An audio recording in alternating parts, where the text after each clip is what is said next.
Welcome, everybody, to the next edition of the Stay on Course podcast. Today, we are joined by David Aferiat, and he is a seasoned growth coach and entrepreneur with over 25 years of experience leading others across organizations like French American Chamber of Commerce and Entrepreneurs Organization. David specializes in helping companies scale by transforming how leadership teams think, operate, and most importantly, make decisions. And in this episode, we're diving into one of the biggest hidden growth killers in business, and that is decision bottlenecks. If you have ever felt like everything has to go through you or your team is waiting on approvals to move forward, this conversation is going to hit home. David, welcome to the Stay on Course podcast. Hi, Julie. It is a pleasure to be here in front of your audience. Thanks.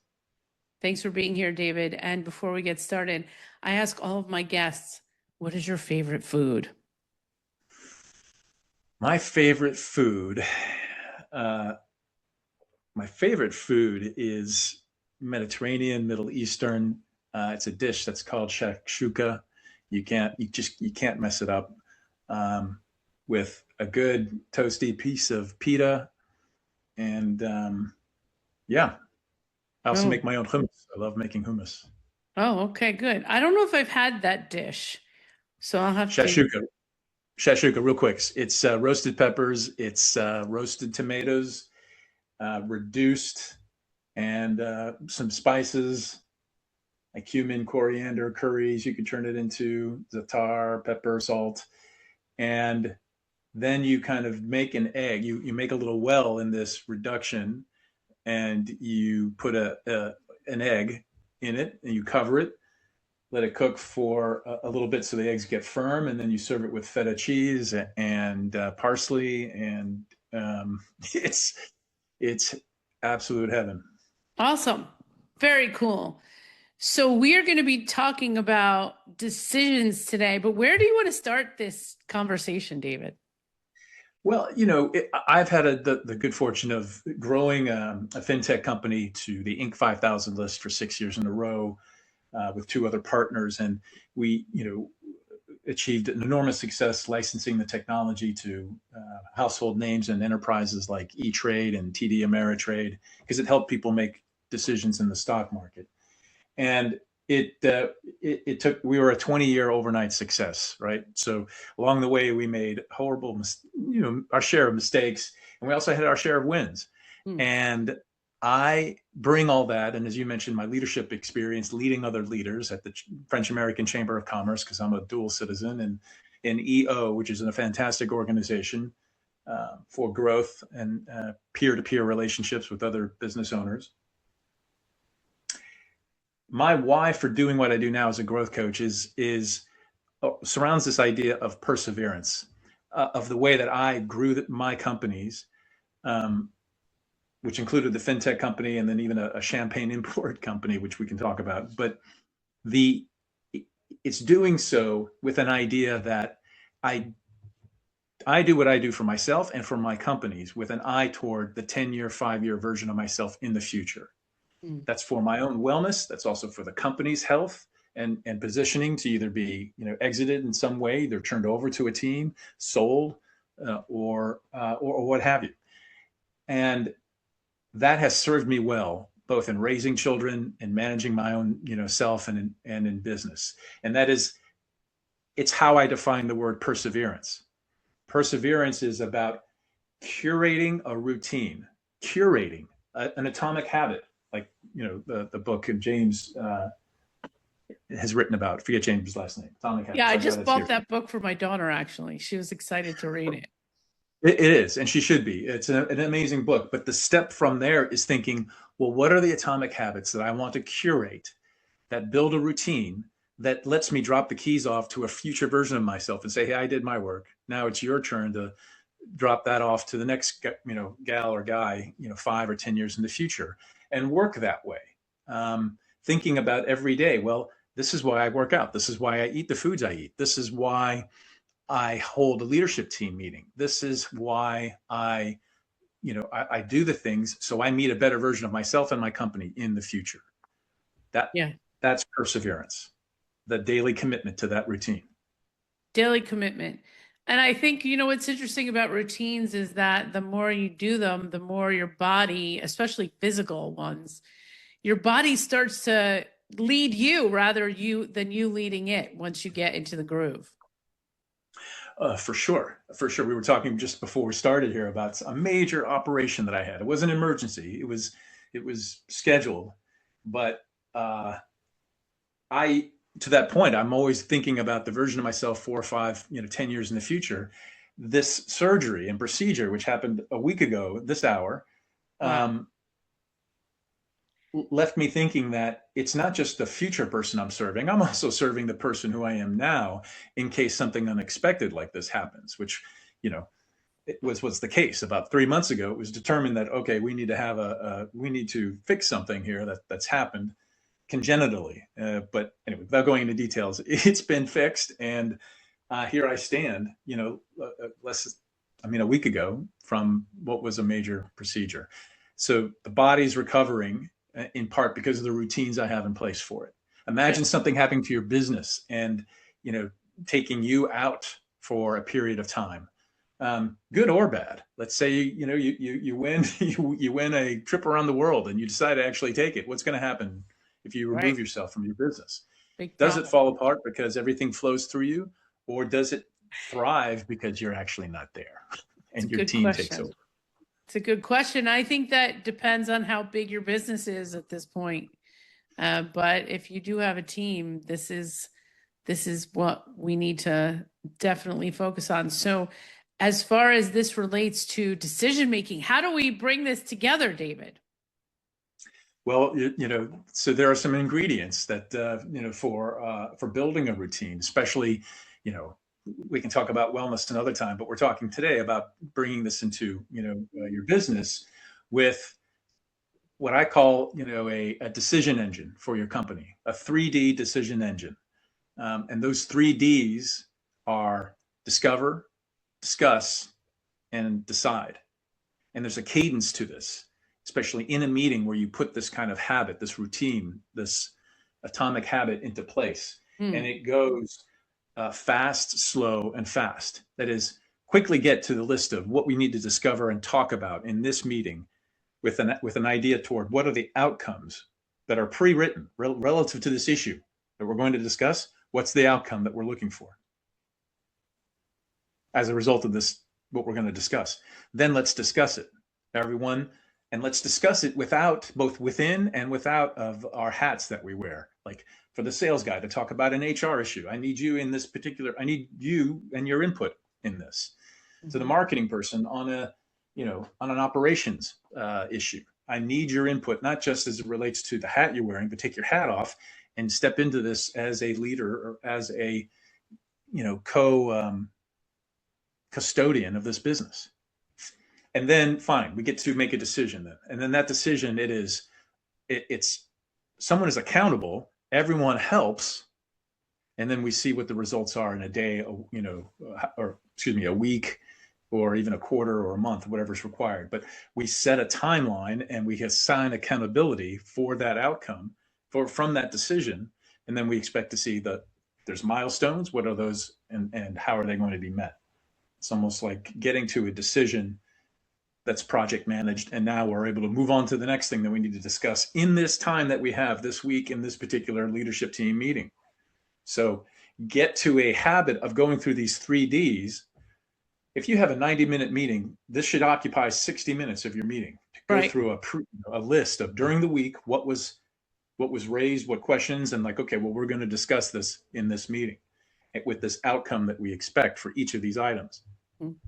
Can we Build that break down? habit. I'm just wondering if we could break down the decision framework. I want to go through each one because I want to know how to use it in practice. So, let's start from the top. So, discover. Tell me a little bit about what the team needs to write down in the moment, or is this something you're doing before the meeting?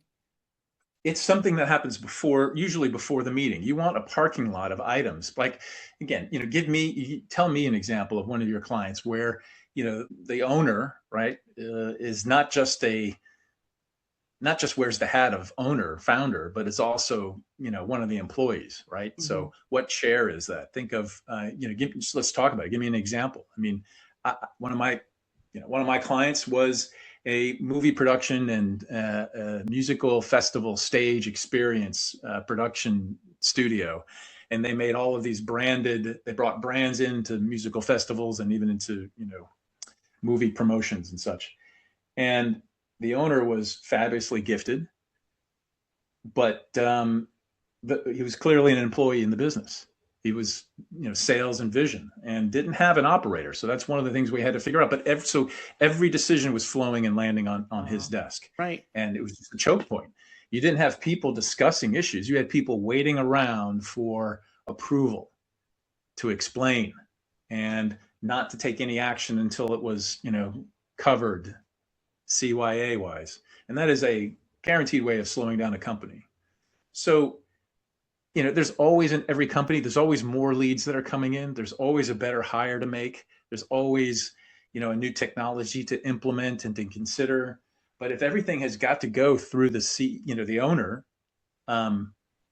you really are choking what could be happening to move the business forward. And so you have to step out of that stream. And the only way you do that is by this kind of 3D engine, but even more broadly, coming up with what's the organizational chart look like? What are people empowered, to make in terms of decisions? Then let's have this leadership team meeting and discuss what are the outcomes we want, prioritize them, and then get them done. Yeah. But if you want to go through an example, I gave you the No, movie I just production. want to know. I want to just kind of like explain the method, right? So I see. I just So how want does this to, work? yeah. How does it work in practice? Like, if I was going to put a one sheet together, what would that look like? Right. So it's during the week, usually through emails, WhatsApp, Slack, text, everything that's like, I don't want to be I don't want to be the decision maker in this, or something comes up. It's got to be, this is what we'll call an opportunity that we're going to put into our weekly meeting. Right? Yeah. So it gets written down in a way of saying, okay, what's the outcome? Like what is the issue, and what is the outcome that we're going to discuss? It Good. might mean like, we need a production, schedule given this, in order to help you with this proposal for landing I'm thinking again of the production studio, right? So we need a cost estimate for whatever this opportunity is. Yeah. That's fine. Let's make that an opportunity that we'll discuss, the outcome of which is we will have a cost estimate given the scope. So we'll discuss scope and we'll give you a cost estimate. Not the actual cost estimate in the meeting, but we will get to the point where we have all the information where we can produce a cost estimate.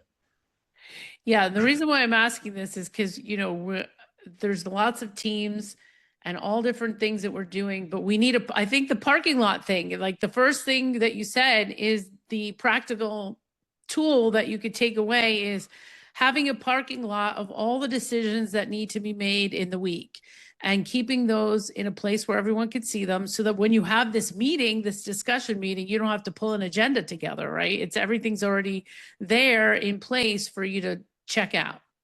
That's it. If it has to be a spreadsheet, so be it. But call it the parking lot, spreadsheet. Tag it. Is this an opportunity or is this an obstacle? And then don't just put like don't just put any description. Write the description as an outcome that we seek. If we're going to discuss this, what is the outcome that we want, that we will decide on, right? What's the outcome? Yep. That focuses and keeps everyone remembering, that's what we were supposed to talk about. This written as an outcome, much easier to remember. Written as some kind of subject line, it's like, I don't remember what we were talking about. So yeah. Make it shareable so everybody can have access to it and say, I'm going to add this as an item we need to talk about. And so by the time you get to your weekly leadership meeting and you open up this parking lot spreadsheet, you're able to quickly see, okay, here's 10 items, right? We only have time in this hour to go through a meaningful conversation that's going to last 20 minutes for 3 of these. So that's 3 items. We're going to spend the next 20 minutes. someone in this meeting, set a timer. Let's clock it and make sure we wrap up so we can hit the next one. Maybe you get through 6 that are 10 minutes each. And then then the 15 minutes before and after that hour in a 90-minute meeting is all about checking in, some headlines, how's everybody, and then wrapping up at the end of it. How did we do? How many of these parking lot items did we get through? Fantastic. What could we do better for next week? Great. Yeah. Now, when it comes to making the decisions, let's talk about that a little bit, because I think this is where people get stuck. So now we're talking about them. And then do you have a methodology around the decision-making piece of it? Yeah, good question. And, that's jumping over the discussion part where we really need to, kind of come out with what are the elements in making this, in debating which option we're going to choose here,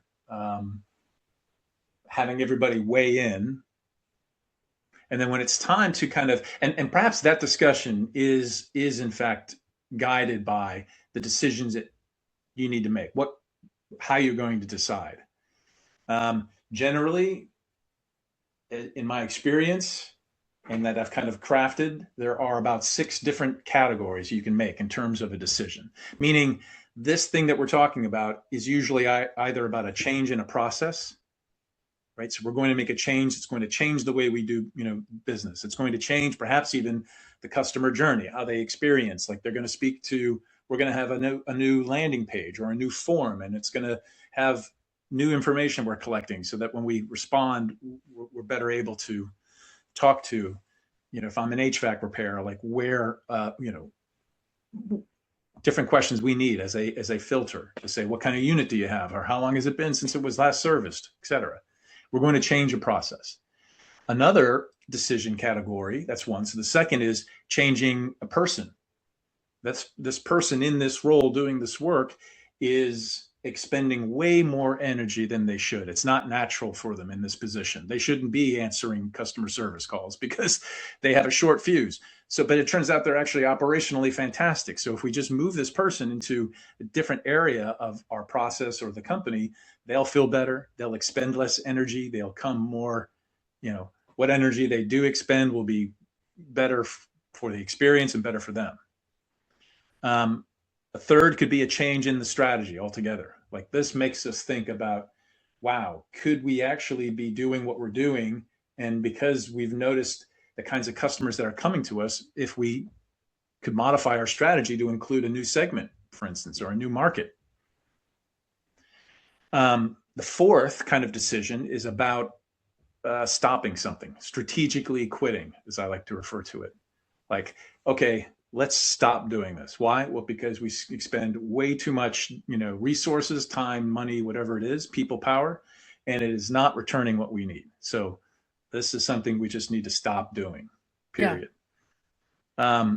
Fifth decision could be about delegating. Okay, let's delegate this to a service partner, or this isn't in our sweet spot. So let's delegate it to someone else, either in the company, outside the company, adjacent to us, above us, below us, where it needs to go. And then a sixth one I think we can all relate to is like, well, this looks like something that's repetitive. We do it all the time. We could make a decision here about automating this or not. Mm-hmm. So delegating could be to a virtual assistant, or someone in Latin or the Philippines. But automate could be another decision as what, in terms of, great, well, let's give it to this person, but let's give them an automated, version of what we're doing and have them run it as the human in the loop. That's fun. I think we should spend more time automating now more than ever. Change in a person, change in strategy, stop doing something, delegating it, or automating it. Okay. That's good to know. Bob is your uncle. Yeah. Because decisions can plague us. Decisions are something that we all have to do on a regular basis. It's not something I love to do. So share the burden. I mean, that's what a team around you has to be invested in doing. And even if it's just 2 people, or if it's 3 people, it has to be something to unburden and then, drive in terms of making a decision, delegating or moving it forward, because it's not enough that a founder is the choke point, the bottleneck. It's no wonder that we have so many stories bouncing around in our head and so many voices in our head representing each of these things we have to give attention to. Yeah. That you wind up running your business, but running yourself down in doing so. And that's something I refuse to do. That comes back to perseverance. That comes back to, this routine, in hindsight, is not very well curated to not only put my business in a better spot in the future, but it's certainly not putting me in a better spot to meet that business. Right. Right. We all know and can see perhaps sometimes that, we're going to be successful, but it's going to come at this cost of our relationships. It's going to come at a cost of our health. It's going to come at a cost of, other these soft things that, in my mind, are part of that balance sheet that make up a good life. What do you think is the best way for leadership teams to implement this process? Well, you can do it, you can do it on your own, but if you have a coach like Julie Riga at your side, you have someone who can, anything worth doing has got to be worth being done well and being evaluated to be done well. So where you can improve. So that's where you step in. That's where I step in at certain levels when a company gets even larger. But, this is, take any Olympic athlete, take Michael Phelps. The guy has 11 coaches. Take, Formula One race cars, right? Those guys spend millions of dollars to get and eke out 1/10 of an improvement in in speed. And they will, the last minutia of improvement at the less than 1 percentile has an enormous investment tied to it because the stakes are so high. Right. But if you could imagine going all the way down and just thinking like you're making a go-kart, I mean, if you just had someone else helping you, boom, you're that much further along. If you are, if this is back down to little leagues, right? If you just equip your child with the equipment and you put a hitting coach in place, it's a small investment, but it makes a big incremental improvement. The incremental improvement gets less and less. You wind up spending more and more, but that's only when you reach like the most professional, highest, thresholds of winnings and money and professional athletes. So somewhere along that way, you'd think that, look, the two greatest gifts you can give a founder, in my mind, are one, a sense of community, joining an organization like EO, Entrepreneurs Organization, or joining, your business networking group in your area. Join a community and get a coach. Get a coach like Julie. Or you, right? Get a coach like me, right? Yes. Well, no, I say that because, it's all at different stages too. I know that we've talked before, and you're a fantastic coach for those who are the solopreneur and founder and early on in their stage. And I work with CEOs and leadership teams, which necessarily means in a more established product market fit and revenue result, that starts to, that has its own challenges at that level of revenue at 5 million and more. And so it usually comes with, how do we shed the old ways of our startup mode when we need to be acting in a different way if we're going to go past the next threshold of revenue without constraining ourselves? A solopreneur is constrained by their time, and their energy. Yes. A small company starts to get constrained by that same, formula of time and energy of the few people that are working alongside the owner who's an employee. Yes. One of the questions I like to ask is at a higher level of the company's growth is, great, you're the owner, you're the founder of this amazing, and congratulations on getting it here. What is or what was the last chair around the table, in terms of role for the company? What is the last chair that you gave up? The example of this production studio where he was clearly sales, that will be his last chair to give up. Yeah, that must feel really good, because that means that you're building a team, that you keep giving up the responsibilities of doing all the doing. And that will, doing all the doing is a lot of long days and long nights and weekends. So I think the closer that people can get to eventually getting that replacement ladder, Dan Martell's replacement ladder. You know what I'm talking There you go. about? Yeah, absolutely. It's the thing. Dan Martell was on my podcast, by the way. Get out. Look at you. I'm in the same company as Dan Martell. I feel honored. I mean, I don't know about that. He was on my podcast once, but it was before he became famous. I've been doing this a while, and my friend was reached out to, so we did a joint podcast, which was really cool because that was the first time I learned about the replacement ladder and the order in which you should hire as a small business owner. And I think that, each of those things that you let go of gives you more of your own life back, because starting a business is not easy. It's a lot of long days and long weekends for sure. But David, tell us what else do you want the audience to know, and where can we find out more about what you're working on and doing? Sure. Well, best way to keep in touch with me if you'd like to learn, and I'm happy to give you, slides that emphasize the points that we just made for the kinds of decisions that you can make, and the wheel that you want, the engine you want to be creating in terms of a decision engine. You can find from me on my LinkedIn profile. It's probably the best way. So just look up David-Aferiat, Aferiat, off of LinkedIn. You could also visit avid.coach. That will take you to my coaching page within my community of coaches. Avid is AVID.coach. No com, no nothing, just .coach.